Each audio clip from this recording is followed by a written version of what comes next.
Picture this, it's 2026. You unlock your phone, bracing yourself for the usual assault, 15-second clips, seizure-inducing edits, creators screaming at you to stay for 3 seconds before you swipe into oblivion. But something's different today. Instead, you see a person, just sitting there, talking, calmly, for 20 minutes, 40, maybe an hour. And here's the part that should terrify every algorithm engineer in Silicon Valley. You don't scroll past. You don't swipe. You click play and you stay. You watch the entire thing right now. That scenario sounds like science fiction. We've been told, relentlessly, that the human attention span has collapsed to 8 seconds, less than a goldfish. We've been told that short-form content is the only future, that if you can't say it in 10 seconds, it's not worth saying at all. That's a lie. A massive, profitable lie that's been sold to us for a decade. And the truth? We're standing at the edge of a psychological cliff. The era of the digital dopamine hit is crashing hard. Neuroscientists and behavioral psychologists are calling it the Great Attention Correction. After years of force-feeding our brains with digital candy, we're collectively slamming into a wall. We're becoming biologically resistant to the quick fix. Think about it. When was the last time you spent 2 hours inhaling short videos and felt energized, inspired, deeply connected to anything or anyone? You didn't. You felt drained. You felt that strange, low-grade anxiety humming under your skin. You felt hollow. That feeling has a name: dopamine tolerance. It's the exact same mechanism that drives substance addiction. Your brain has been overstimulated for so long that the baseline for satisfaction has shifted. The 15-second video that used to spark joy now barely registers. You're not scrolling because you're enjoying it. You're scrolling because you're trying to outrun the silence. But here's the good news. The pendulum is swinging back. Data projecting into 2026 shows a 50% surge in engagement for long-form, narrative-driven content. We're witnessing a mass migration, creators and viewers alike fleeing the noise and moving toward the signal. We're craving context. We're starving for nuance. We're desperate for the kind of connection that only comes from spending time with an idea, not just glancing at it. In this video, we're going to dissect the 5 psychological reasons why the short video empire is crumbling and why your brain is begging for slow content. We'll explore cognitive load and how micro-content is actively eroding your ability to form memories. We'll examine the chemistry of oxytocin versus dopamine and why long-form builds trust while short-form builds addiction. Most importantly, we'll talk about how you can ride this wave to reclaim your focus and build a digital life that actually adds something to your existence. If you've ever felt like your brain is turning into popcorn thoughts popping wildly, never settling, this is for you. It's time to understand the mechanics of your own mind. It's time to understand why less is no longer more. Let's dive deep. Let's start with what's actually been happening inside your skull for the last 5 years. We need to talk about the dopamine loop, but not the way you've heard it 1,000 times before. You already know that social media apps are engineered like slot machines. You pull the lever, the swipe, and you wait to see if you win. Sometimes the video is hilarious. Sometimes it's forgettable. Sometimes it's disturbing. That unpredictability is what psychologists call a variable reward schedule, the single most addictive pattern known to behavioral science. But here's the part nobody mentions. It's not just about the dopamine spike when you hit something good. It's about the crash that follows immediately after. When you're scrolling through TikTok or Reels, your brain enters a state of constant, low-level panic. You're terrified of being bored for even a fraction of a second, so you swipe and swipe again. You're conditioning your brain to reject anything that doesn't explode with stimulation in the first 2 seconds. Researchers are now calling this popcorn brain. Imagine your thoughts are kernels of corn in a searing hot pan. They're popping, constantly jumping, skittering, never settling, never cooling. You watch a cooking tutorial, then a political tirade, then a puppy, then a tragedy, then a dance challenge. All within 60 seconds. Your brain has zero time to process any of it.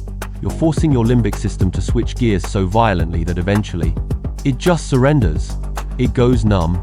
This is why you can watch hours of content and feel absolutely nothing at the end. You're not consuming information. You're just stimulating your optic nerve. I used to think this was simply how the modern world worked. I thought if I couldn't keep up with the speed, I was just aging out, becoming irrelevant. But the data tells a different story. This state of hyperstimulation is actively destroying our ability to form long-term memories. When you switch context that rapidly, you spike your cognitive load past the breaking point. Your brain is so consumed with figuring out what's happening that it stops encoding memories altogether. That's why you can't remember what you watched 10 minutes ago. But here's where it gets fascinating. And this is the inflection point for 2026. The novelty is wearing off.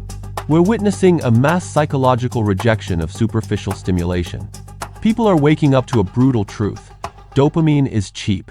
You can get dopamine from a video game, a candy bar, a like on a photo. It's everywhere. It costs nothing. But what we're actually starving for isn't dopamine. It's oxytocin.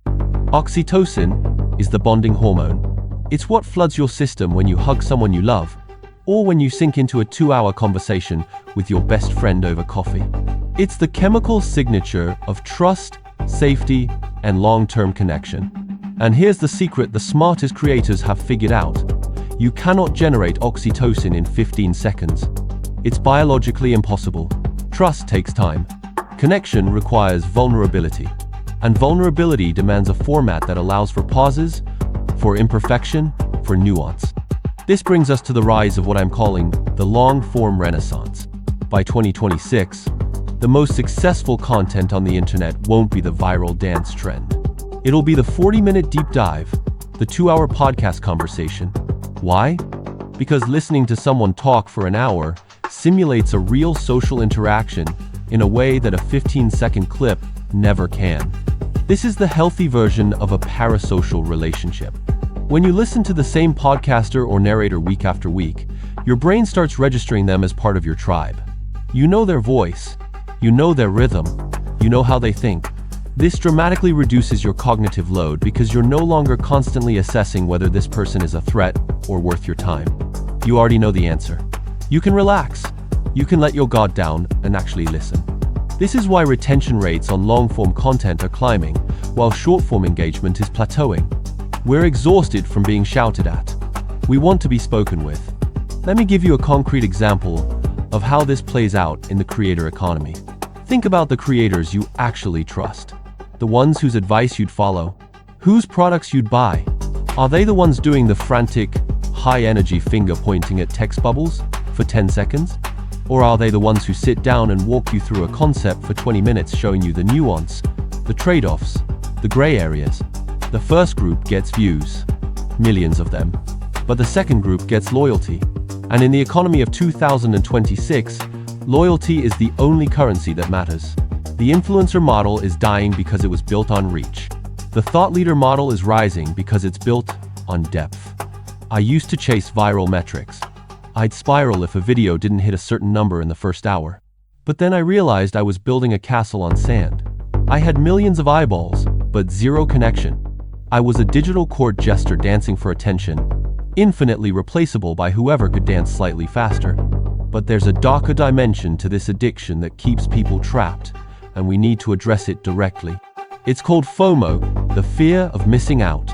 We've been programmed to believe that if we're not consuming everything, we're missing something critical. We're terrified that watching a 30-minute video means missing 50 potential viral moments on another app. This anxiety is what fuels the doom scroll. It's scarcity mindset applied to information. But the reality is inverted. When you consume short-form content, you're missing everything. You're missing the context, the depth. You're getting the headline, never the story. You're eating the menu, never the meal. The shift to long-form is about embracing JOMO, the joy of missing out. It's choosing to miss the noise so you can hear the signal. It's saying, I don't need to know what every person on the planet is doing right now. I just need to understand this one thing really, truly well. Think about the difference between digital snacking and a digital meal. When you snack all day, your blood sugar spikes and crashes. You're never fully satisfied, but you're never quite hungry enough to sit down for a real meal. You feel sluggish. Gross. That's exactly what short form does to your mental state. You're consuming massive quantities of data with zero nutritional value. Long-form content is a slow-cooked meal. It takes time to prepare. It takes time to consume, but afterward, you feel nourished. You feel like you actually learned something.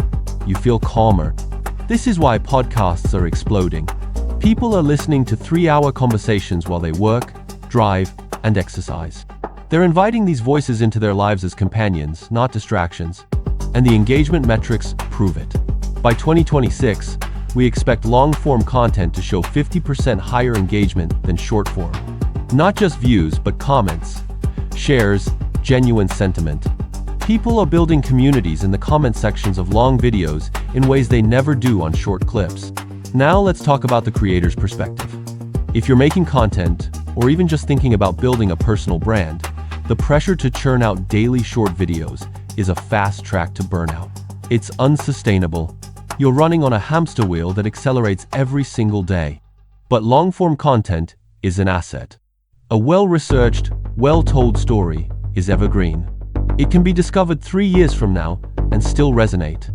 It's a library, not a newsfeed. I've watched creators switch from daily shorts to weekly long-form videos and transform completely. They went from being content machines to being artists again. They had time to think, to research. The quality of their work skyrocketed, and their audience respected them more for it, because when you respect your audience's time enough to make something substantial, they return that respect. But there's one final piece to this puzzle, and it's the most critical. It's about authority. In a world where AI can generate 1,000 short videos per minute, where deepfakes proliferate like viruses, where truth itself has become negotiable, authenticity is the ultimate premium product.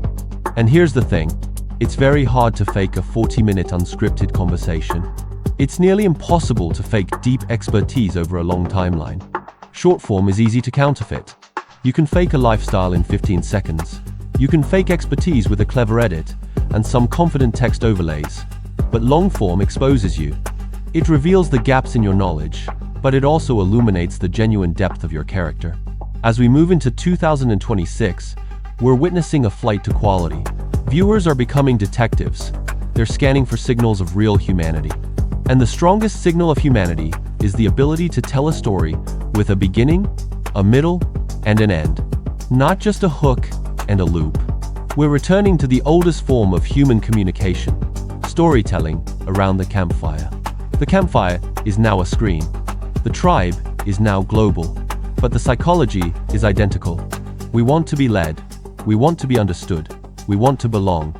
You cannot belong to a 15-second clip, but you can belong to a story. This shift isn't a trend. It's a correction. It's the market correcting itself after a decade of excess. It's our brains correcting themselves after a decade of assault. We're reclaiming our attention spans 1 minute at a time. We're learning to focus again, and that prospect terrifies the platforms that have monetized your distraction. But for the future of human intelligence, it's the most hopeful sign I've seen in years. So the next time you find yourself reaching for that infinite scroll, pause. Ask yourself one question. Am I hungry for a snack, or am I ready for a meal? So, where does this leave us? If you've made it this far, if you're still here, still listening, you are already living proof of the shift I'm describing. You're the anomaly. In a world architecturally designed to fracture your attention every 15 seconds, you chose to focus. And that choice isn't just a preference. It's a superpower. We need to reframe what boring actually means. For years, we've equated boredom with failure. If something wasn't flashing, screaming, exploding with stimulation, we dismissed it as worthless. But biologically, boredom is the soil where creativity grows. It's the space where your default mode network, the region of your brain responsible for daydreaming, problem-solving, and self-reflection, finally gets permission to activate. By choosing long-form content, by choosing the slow path, you're not wasting time.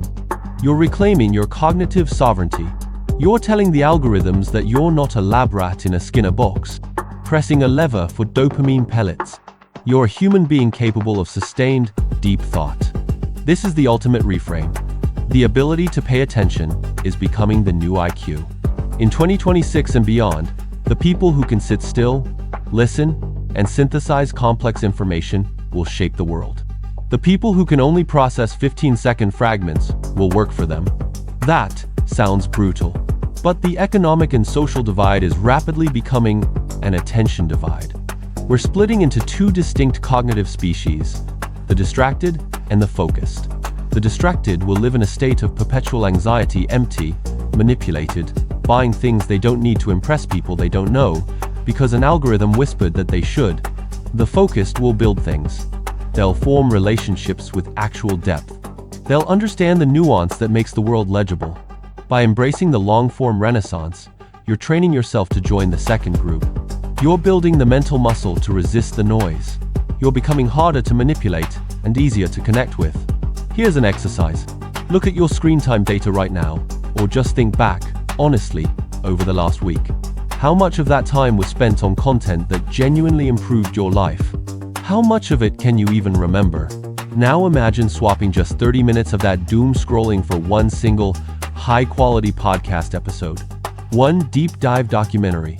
One long-form video that actually teaches you something. Imagine how different your brain would feel at the end of the week. Less like a scattered mess of fragmented impulses. More like a coherent person with an inner life. This isn't about quitting social media entirely. It's about changing your diet. It's about recognizing that digital fast food is fine as an occasional indulgence, but it cannot be your primary source of mental nutrition. Not if you want to survive the psychological gauntlet of the next decade. And this brings me to something important. The platforms know this is happening. They're watching their engagement metrics with growing alarm. They're terrified that you're waking up. That's why they're scrambling to blur the lines between formats, trying to keep you on the hamster wheel by disguising it as something deeper. They'll offer you longer content that's still engineered for maximum dopamine extraction. They'll simulate depth without delivering substance. But you know better now. You understand the difference between a cheap dopamine hit and a genuine oxytocin connection. You have the knowledge to choose. The transition happening in 2026 isn't just technological, it's biological. It's your own nervous system fighting back to restore equilibrium. Now I need to tell you something that genuinely unsettles me, and it should unsettle you too. There's another layer to this attention war that I haven't even touched on yet. It's a technique that cutting-edge marketing agencies are developing right now to bypass your conscious mind entirely, even within long-form content. It's called Subliminal Retention, and it's going to reshape the battlefield all over again. In my next video, I'm going to expose exactly how this works. I'll show you the 3 hidden signals that reveal when a creator is using these techniques on you without your knowledge or consent. You absolutely do not want to navigate the internet of 2026 without this information. Make sure you're subscribed. Turn on notifications, because 99% of people will never notice they're being programmed until it's far too late. Don't be one of them. See you on the other side.